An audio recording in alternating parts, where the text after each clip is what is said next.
Hey everybody, it's Anna.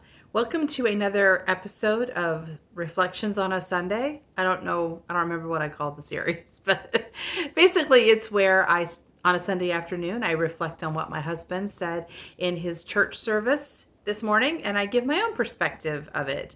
Although this one's going to be a little different because I didn't listen very closely to my husband's sermon because I was already thinking about something else. So I've been really reflective, maybe even the last couple weeks. I talked about it a little bit at the full moon meditation that the period of the new moon to the full moon, there was a lot of inner not turmoil, but inner reflections and inner breakthroughs that came up. So I guess it's just kind of an ongoing piece of that work. But I've been thinking specifically about my relationship as a heart intuitive and how I relate to body intuitives and mind intuitives, because my husband and daughter are mind intuitives and my son is a body intuitive.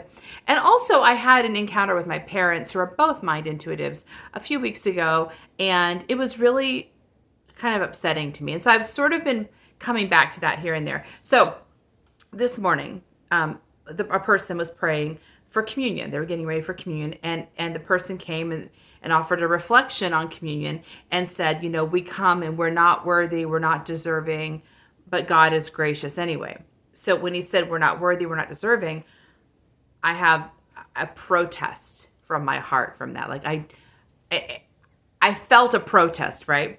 And I was sort of identifying, where is that coming from? It's not coming from my mind. I'm not making a logical protest to what he's saying. I'm making an intuitive protest. My heart it's an emotional protest. So it's interesting because when the protest comes from a mind place, then it becomes competitive. Like, I'm going to prove that you're wrong, I'm right. I'm trying to show you're illogical or your data's unfounded. And basically I'm trying to win the argument. When the protest comes from the heart, it is not competitive. It's just factual. And when I say that, it's coming from a place of my own wisdom. And so when someone says, I am not worthy, I'm broken, I'm sinful, my heart goes, no, that's not true. That's not true. And I'm not going to argue with you about it. It's not true because it's not true. Because from my heart place, I know all the way to my toes that you are full of light and life and blessing. You're chocked full of divinity. And so this is not an argument. This is what I know about you, right? And so I feel like that protest comes up with my family. Like when my children used to, or especially my son used to say, oh, I'm just so dumb. Or he would say mean things about himself. And I would say, no, it's not true. And he would say, well, how do you know you're my mom? I said, I know because I'm your mom, because I know, And so there's something about the founding of what I'm saying. I'm not speaking it to convince you. I'm speaking it because it's true. And I do it with my clients too.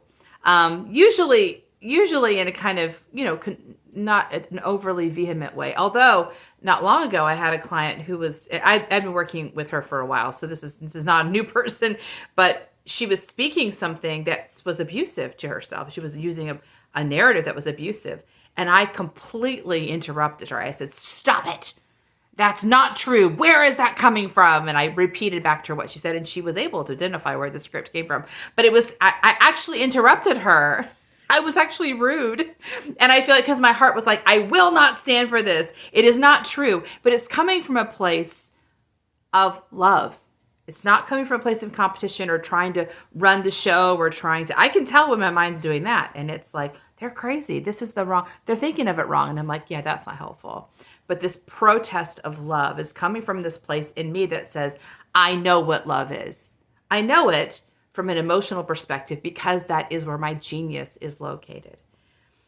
So what occurred to me is that when I had this conversation with my parents, I try not to have these conversations with my parents, but it kind of led into, and they kept kind of following through this. So I kept answering their questions, but it was a conversation around hell.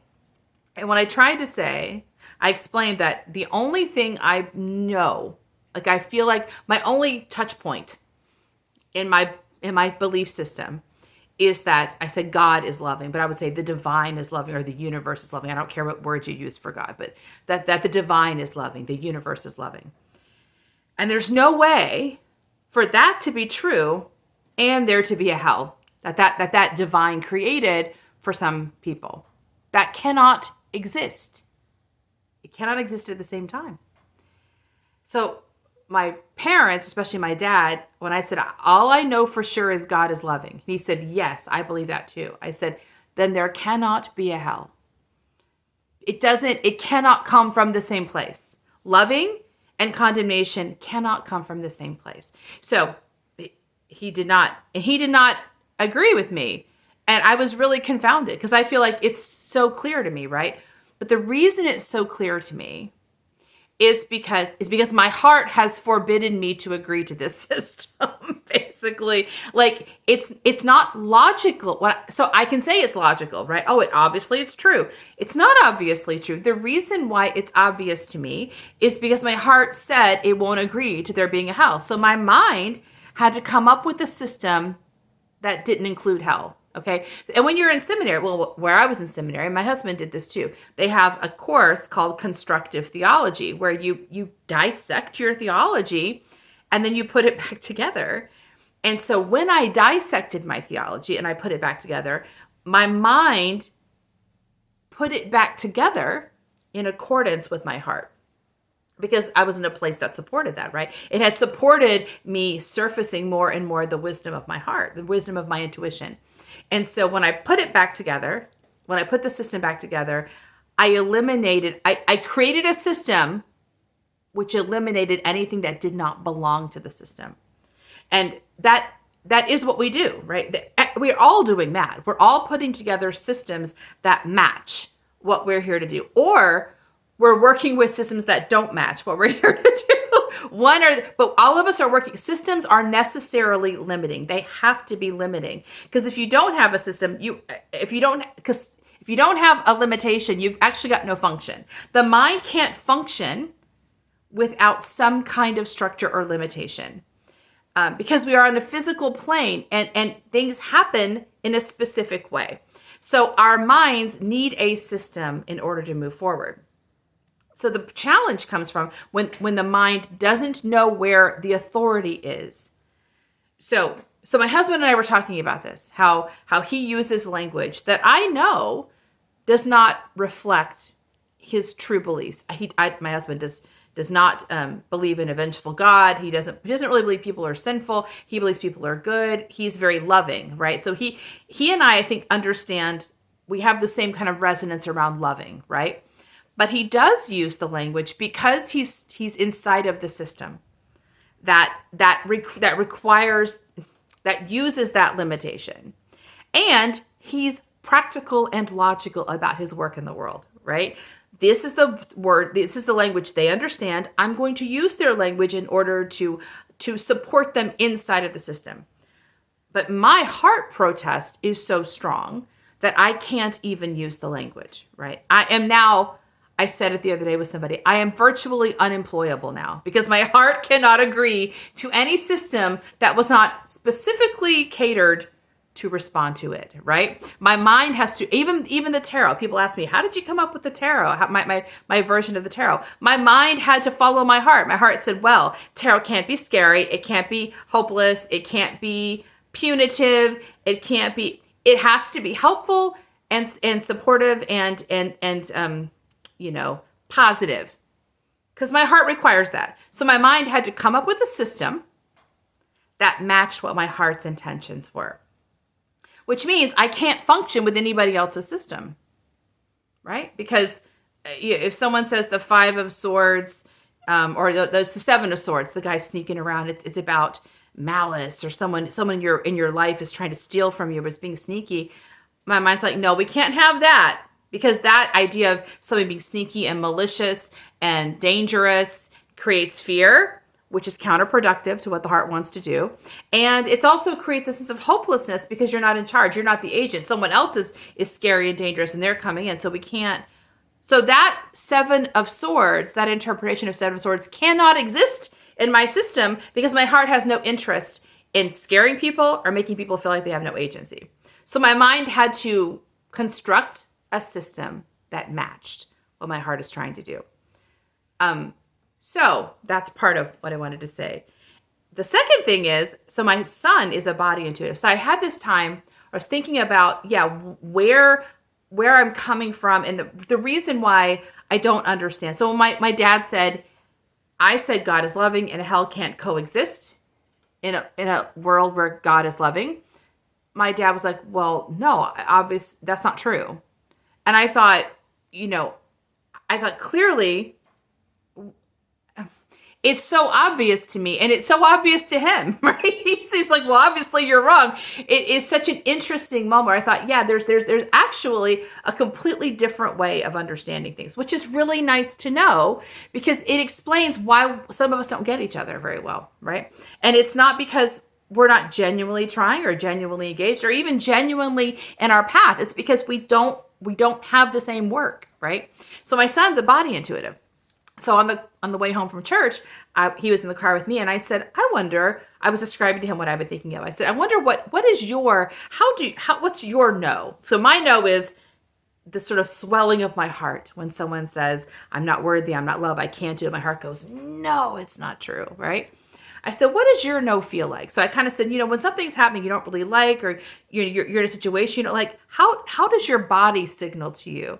And he said, it's kind of like, first he said it was butterflies in his stomach. Then he said, no, it's more like electricity running through my body. And I said, so kind of like an adrenaline. He said, like adrenaline's kind of like rising up in me, right? Which I thought was really fascinating. And I have had other, I do work with body intuitives a lot. But I had never really asked that question kind of in a very specific way. I definitely pick up on their protests in different ways. Usually their protests end up coming up because by the time they're protesting, it's a very big protest. So I was asking that what's the beginning of the protest? And he says, so sparking energy in my body. Then I said, well, what is your yes? Do you know when something's happening that you lean into? And at first he said, no, I don't know. I can't tell what my yes is. But then as we kept talking, he said, a few months ago, it occurred to me, because he's kind of contemplating what he wants to do with his life. He said, it occurred to me might want to pursue this particular career. And I thought, that sounds really interesting. That sounds really cool. I think I might want to do that. And so I said, well, how does it feel in your body right now as you think about pursuing this career path? And he said, it's like warm. There's warmth. And I said, ooh, and so I was really excited to hear what he was saying because he's never actually said it out loud, right? He said, it's like a warmth. That's like, almost like your pulse is rising or your vitality is rising. He said, yeah, like energy is flowing in a really warm, energizing way. And I love that, right? Because this is how we surface our native wisdom. We're all born into native wisdom. There is something you are here to do, which you agreed to this assignment before you came on the planet. That's the idea of like the Kaya or the soul. Like there's some part of you is in spirit and part of you comes to earth to complete an assignment. And you are tasked with an assignment and you're given the tools you need to accomplish that. And that includes you're given some kind of intuitive wisdom. And for my husband, that intuitive wisdom comes in his mind, right? It's about getting your tools, getting your mind sorted, getting it right, getting it, in the right direction. And then working inside the system that matches your purpose to do your good on the planet, right? So he's not here to dismantle theology, although he did dismantle theology when he was in seminary. We all did, right? But he's not here to dismantle your theology. He's here to help you inside of that theology find your places of comfort and love and blessing, right? So what did I say? You're brought here with wisdom, right? So his wisdom, his path of wisdom matches the way the world already does things. Now he's doing it differently. He's not just falling in line and doing it. He's doing something kind of revolutionary and different, but he's doing it inside of the constructed system because that's how mind intuitives, they don't change the system. They function inside the system, right? Or your genius comes to you in the form of the heart, from the heart chakra, the heart space, which is about emotions. So that's the feeling. Those your guidance comes to you through emotions, and so your you might not be changing this. Well, it's almost like you're operating independently of the system almost, because the system is there, but you're not going to, you don't get your authority from the system telling you you're right. You get your authority from how you feel. How does it feel to do this? Does it feel fearful? Does it feel exciting? Does it feel happy? Does it feel, you know, all the feelings, right? Um, so that is your locus of authority. And if you're a body intuitive, your locus of authority is how your body responds. So my son's explaining how his body talks to him. I'm very excited about it because he's noticing where the locus is. So you come to the planet with this sort of native wisdom, but then you go through a period. We all go through this period of becoming linear.